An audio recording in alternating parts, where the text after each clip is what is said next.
제목이 너무 싫다고요? 제목이 너무 싫죠. 근데 이게 제목이 제가 얘기한 게 아니라요. 지금 오늘 지들이 얘기한 거야, 지들이. 국민의힘 내부에서 나온 얘기고, 국민의힘 내부 보고서가 수도권에 6군데, 강남하고 송파 6군데 빼놓고는 전멸한다. 이런 내부 보고서가 나왔어요. 이번 내부 보고서가 나온 다음에 그 다음에 수도권 수포 정당이냐, 수도권 포기 정당이냐 이런 말을 국힘 내부에서 나온 거지. 뭐 제가 한 말이 아닙니다, 여러분. 이거 제가 뭐 주장을 하려고 얘기한 게 아니라 오늘은 뉴스 헤드라인이나 기타 등등이 수도권 6석 이대로 괜찮은가 뭐 난리인데, 이거에 대해서 제가 하면서 뭐 혁신안을 받아들이지 않아서 이런다. 개소리고요. 혁신안 받아들였으면 6석 이상 나온다고? 그리고 혁신안이라는 것 자체가 사람 내쫓는 게 혁신이야? 그리고 저는 최근에 있어서 정책이나, 그리고 윤석열 대통령님 죄송합니다. 저는 윤석열 대통령에 대해서 그런데 전 좋아요. 좋은데 윤심으로 총선을 치른다라는 건 말이 안 돼요, 여러분. 지금 상황에서 윤석열 대통령 지지율 뭐 30% 국정 지지율 30% 초반 지지율 가지고 그 윤심으로 총선을 치르면 전멸하는 겁니다. 그러니까 윤심이 아닌 뭔가가 바로 총선 기획이 제대로 돼야 된다. 윤석열이 전면에 나오고 그러니까 지금 국정 심판론이 총선의 메인스트림이 돼버리면 그러면 박살이 난다는 거죠. 은하의 모네님 감사합니다. 그러면 국민들한테 선택지를 줘야 되는데 이 선택지 자체가 제가 오늘 진짜 기가 막힌 게 혁신이 내부에서 이뇨한이 김무성 만났다며? 참네. 이뇨한이 김무성 만난 것까진 좋아. 난 혁신에 대해서 되게 디스하는 입장입니다, 여러분. 혁신이가 뻘 시간을 보냈다. 뻘 시간을 너무 오래 보냈다. 이런 입장인데 저는요. 여기서 혁신이가 제안을 하는 거 중에 뭐 김무성이 만나고 뭐 하는 거 중에 제가 제일 싫어하는 얘기가 나왔어요. 제가 제일 싫어하는 얘기가 뭐냐면 이원 집정부제. 볼까요, 여러분? 시사저널 단독으로 나온 건데, 국민의힘 혁신위원회가 11일 조기 해산을 결정한 가운데 그동안 혁신위에서 내보내왔던 사장되었던 혁신안들이 모아진다. 건강한 당정관계 변환의 일환으로 이원 집정부제는 총리와 대통령의 관계지 어떻게 이게 당정 관계냐? 저는요. 그래서 아무튼 뭐 정치 혁신, 그런 거 한다는 구닥다리들이 김무성, 김한길, 기타 등등이 자기들이 평생 어쩌고 했었던 그런 얘기들을 다 오는 거야. 자기 사람 받기. 김한길, 김무성 자기 사람 받기, 자기 수건 사업하기. 제가 이원 집정부제 자체를 반대하는 이유는 여러분 그래요. 우리나라에서요. 대통령 힘을 더 무력화시키면 지방 호족세 상대입니다. 지방자치제와 의회의 권한을 더 강화시켜버리잖아요. 그러면 대한민국은 여러분 대통령제가 문제다 그러는데 제가 보기엔 국회와 지방자치가 더 문제거든요. 그러니까 이거에 있어서 제 인식은요 간단해요. 대한민국의 주류 언론이나 기타 등등에서 대다수는 대통령제가 문제라고 얘기하는 사람들이 지식인중에 많은데, 그거는 제가 그거예요. 니네 지금 대통령제 하에서 문제가 발생하는 게 대통령 리더십에 다 집중되어 있는 그 대통령들이 그 리더십을 붕괴시키고 나면, 그러면 당은 대통령 입김없이 잘 돌아갈 것 같고, 그리고 지방자치는 아주 잘 돌아가겠냐? 니네들 그 감시의 눈빛 피해서 아주 살판 내려고 하는 거 아니냐? 저는 그런 입장이에요. 그리고 이원 집정부제 되면 여러분, 이렇게 이런 상황이죠. 국회의원 특권 축소, 디지털 정당 혁신. 그래서 대통령 힘 빠지고 여러분 국회의원 힘도 빠져요. 그러면 여러분 국민들 힘이 강해지나요? 제가 누누이 하는 얘기가 있어요. 대통령 힘이 빠지고 국회의원 힘이 빠져. 국민들이 정치 혐오를 해서 대통령 권한도 줄이고 국회의원 힘 권한도 줄였어요. 그러면 누구 세상 될 것 같으세요? 김건희 리스크 심각하다. 심각한 거 인정. 제가 많이 얘기했잖아요. 저러면 안 된다. 그랬더니 오늘 파격적인 제안들까지 나왔더만요. 여사는 관사에서 나가서 서초동 자택에서 기거하고 대통령하고 별거 해라 뭐 이런 제안까지 나오대. 그래서 내가 야 이제 별 얘기를 다 하는구나 이제. 제2부속실 만들고 제도권 안에서 관리해라 뭐 이런 식으로 얘기 나오는 것까지를 넘어서, 그래서 그거는 너무 둘이 부분됐고 그러니까 정치적으로 여사가 그리고 그러면 관사에서 나가서 서초동으로 가면 리스크가 없어져? 내가 그래서 그러면 여사가 또 자유로워지는데 뭔 얘기들 하는 건지 모르겠어 나는. 조만간 이혼하라고 하겠는데 그 얘기는 대통령 그 후보 됐을 때부터 그런 거고. 아유 여러분 별의별 일 다 있었습니다. 김건희랑 이혼하면 그러면 보수의 후보를 만들어줄게 이렇게 대놓고 얘기하는 인간들도 있었고 내가 잘들 한다. 그래서 참 다들 정치에 대한 얘기를 정말. 그래서 저는 최근에 있어서 제가 사실은 보수한테 기겁을 한 일이 있어요. 최근에 있어서 되게 한심하게 생각을 한 게 여러분 원전 열기 건설한다 이런 보도가 나온 적이 있어요. 원전 열기를 한다 뭐 이런 뉴스가 나왔다가 그러다가 그게 엎어져 버렸습니다. 그게 엎어져 버렸고 대통령이 그렇게 업무 지시한 적 없다 뭐 이런 식으로 되는데 그거와 관련돼서 제가 보면서 여러분 우리가요 이번 총선과 관련된 에너지 관련돼서 한번 생각을 해봅시다. 원전, 신재생, 원전이냐 신재생이냐 어쨌든 지금 전 세계적으로 오늘도 무지하게 따뜻했는데 기후와 관련돼서 나오는 게 탄소 제로예요. 탄소 제로의 방법이 여러분 두 가지가 있겠죠. 하나는 원전이고 원전도 탄소 안 나옵니다. 또 하나가 신재생 방법이 있겠죠. 근데 신재생은 여러분 되게 비싸죠. 신재생은 여러분 어마어마하게 전기값이 그래서 뭐 쟤네들은 신재생 에너지도 싸게 나온다 하는데 현재까지 보면 여러분 단가가 비교가 안 되게 비쌉니다. 그러면 우리 국민들이요 전기료를 비싸게 내면서 신재생을 할게요 아니면 우리 산업의 경쟁력이나 우리는 그렇게 할 수는 없어요. 지금 환전도 비도 왕창 졌죠. 전기료 올라가고 환전이 빚지는 거 이런 건 될 수 없고 원전 중심으로 갈게요.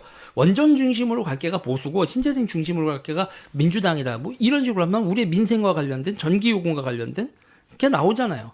근데 이제 우리가 소선거 구제니까 원전을 많이 한다 그러면 원전 부지도 확보해야 되지. 그럼 그쪽에서 원전 부지를 한다라는 쪽에서 나오면은 우리 동네 나딘마이 백야드 그러잖아요. 우리 동네는 원전 질 수 없어 이러면서 뭐 난리가 나고 그래서 선거에서 불리하다. 그러면 항상 이런 식으로 왼쪽이 하자는 대로 쭉쭉쭉 끌려오는 거 아닙니까? 그렇죠. 저는 물어보고 싶은 거예요. 전기 같은 데서 우리가 국민의힘을 선택하면 이렇게 가고 민주당을 선택하면 이렇게 간다 해서 국민들한테 선택할 수 있는 선택지를 우리가 우리의 색깔로 분명하게 딱 가면서 원전 열기 이런 거 발표를 하고 그러면서 여러분 비싼 전기 쓰시겠습니까?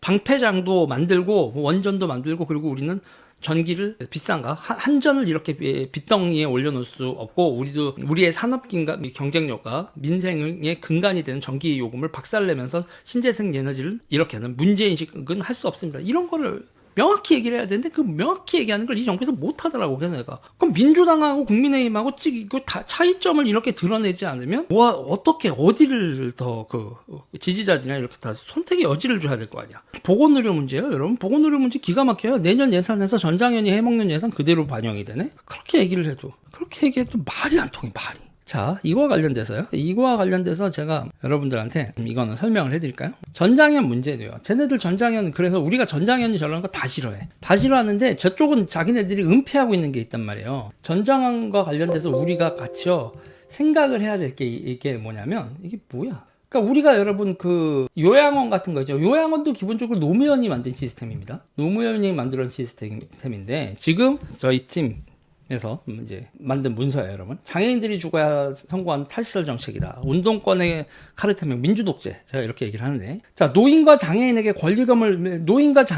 권리금이 붙어서 거래됩니다, 여러분. 노인 한 명하고 장애인 몇 명 그 숫자에 따라서 요양원하고 요양시설이 여러분 권리금이 붙어요. 대한민국에 여러분 요양보호사 자격증 가지고 있는 분이 몇 분이냐면 252만 8천 분이 가지고 계십니다. 그러니까 직업적으로도 보세요. 어느 정도 규모의 이분들이 다 유권자잖아요. 유권자 보세요.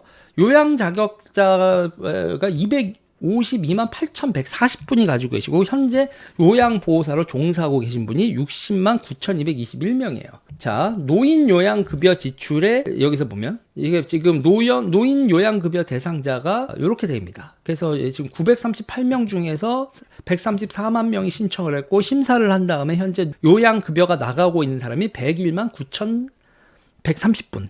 101만 9,130분한테 노양보호가 들어가고 있고요. 이거로 지출에 보건복지부 예산에 2조 5천억이 이렇게 편성이 돼 있어요. 그리고 노무현 정권에서 2003년에 요양보호사 및 요양원을 민영화를 했습니다.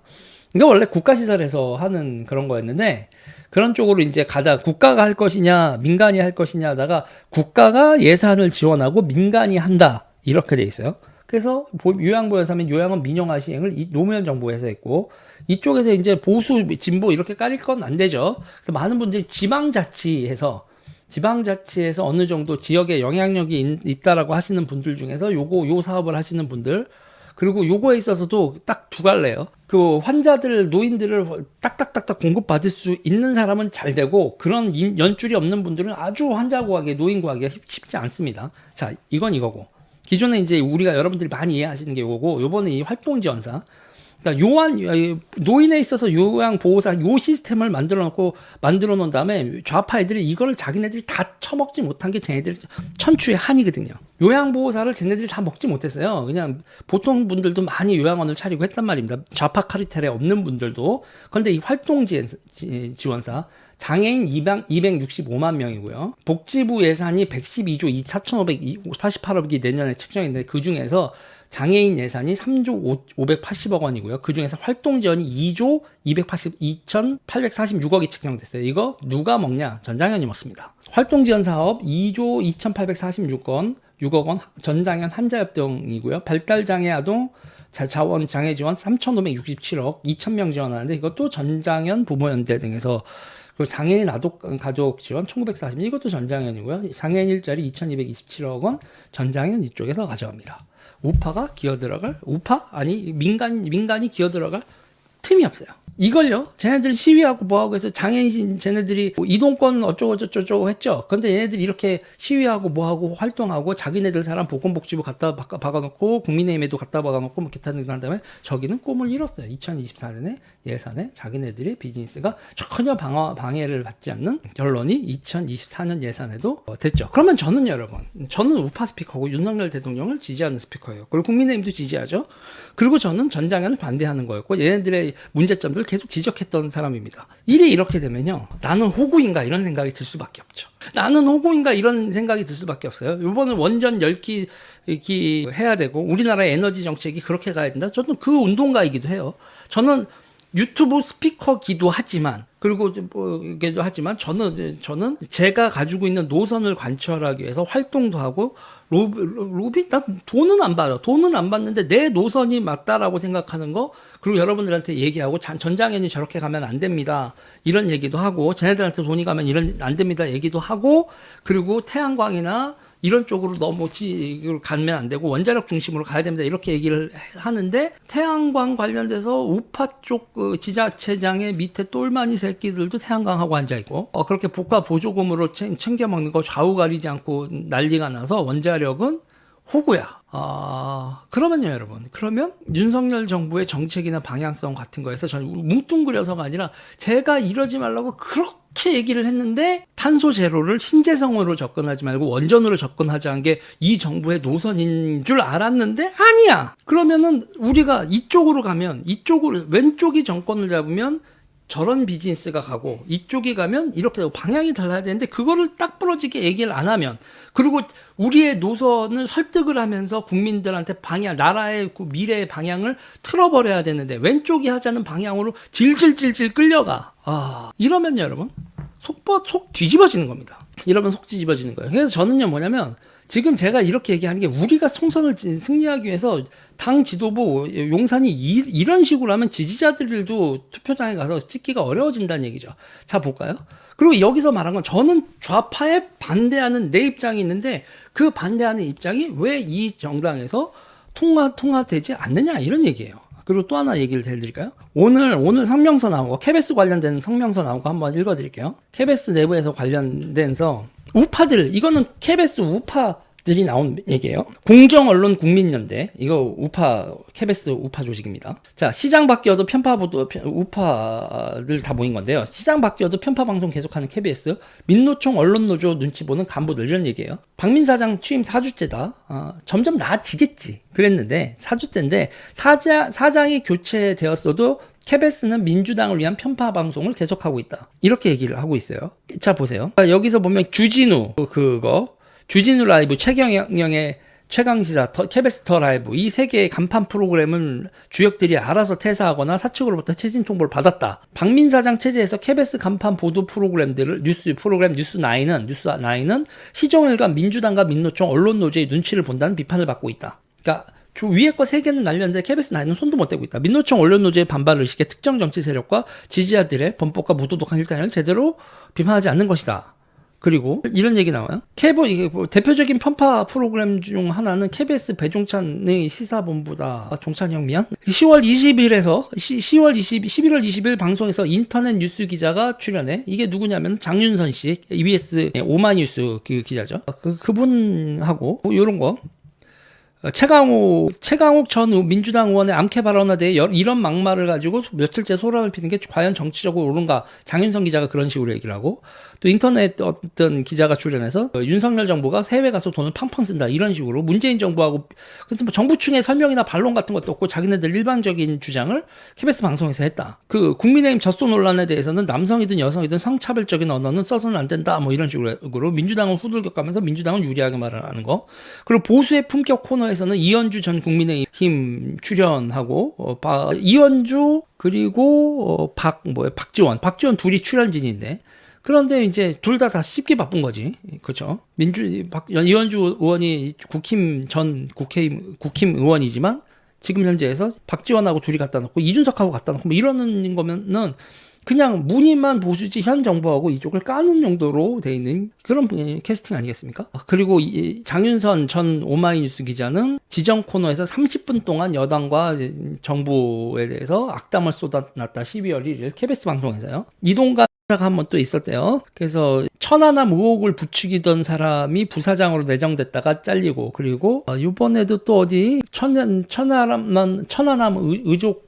유족들로부터 격렬한 항의를 받는 사람을 또 임용을 하고 그랬다는 거고, 현재 지금 부장급 인사 211명을 했는데 보수 쪽은 93명, 나머지 저쪽이 더 왼쪽이 더 많은 사람들이 승진을 하고 뭐 이런 일이 벌어졌다. 뭐 이런 얘기가 나오고 있죠. 그래서 저는 이런 목소리들이 나오는데, 박민 사장이 들어갈 때부터 민노총 사람들이랑 캠프를 차렸다네, 뭐를 하냐 난리가 나더니 결국은 이런 모습을 보이고, 그리고 한길이 아저씨하고 안대희 대법관, 검사 아니면 김한길 둘이 선대위원장 한다 이런 얘기가 나오고, 이런 식으로 총선 준비를 하면 되겠어요? 그리고 노선이나 이런 거에서도 보수의 노선, 그리고 우리가 기다려왔던 노선 정책 같은 인사 이런 거에서 뻐그덕뻐그덕거리면서 저쪽 애들이 하는 데를 질질 끌려가면서 이쪽과 저쪽이 어떤 차이가 있는지에 대해서 명확한 전선도 못 그으면 그러면 선거가 될까요? 잠시만요 여러분. 그렇죠. 지지를 할 이유를 만들어줘야 되는 겁니다. 지지를 만들어야 할 이유를 만들어야 하고, 저는 나이스 저는 제가 노력한 거에 대한 결과가 나오고 뭐 이랬을 때 저는 나이스를 좀 외쳐야 되는데, 이 전장현 문제고 원전 문제고 의사 정원 문제고, 저는 의사 숫자를 늘리는 거에 대해서 기본적으로 있잖아요. 늘릴 수 있어서 늘면 좋아. 근데 그게 공짜야 여러분. 의사 수 늘리는 비용, 일단은 국민들이 그만큼 더 많은 의사를 먹여 살리기 위해서 건강보험을 더 내야 돼. 앤드 플러스인데, 바이털 의사들 사이에서 경쟁에서 밀린 사람들이 바이털을 하게 만든 그런 낙수, 그런 모욕적인 표현으로 발표를 해? 와, 기가 막힌 겁니다. 그래놓고서 의사들이 교통사고 특례처럼 의료사고에 대해서도 의사들에 대해서 그 면책을 해줘야 된다. 그때 공무원들이 한다는 말이, 의사는 사회적으로 명성도 있고 뭐 하는 거기 때문에 의료 행위를 하다가 사고가 나면 책임을 물어야 된다. 이딴 얘기를 공무원이 해. 그러면은 당신은 의사 하겠어요? 기가 막힌 겁니다.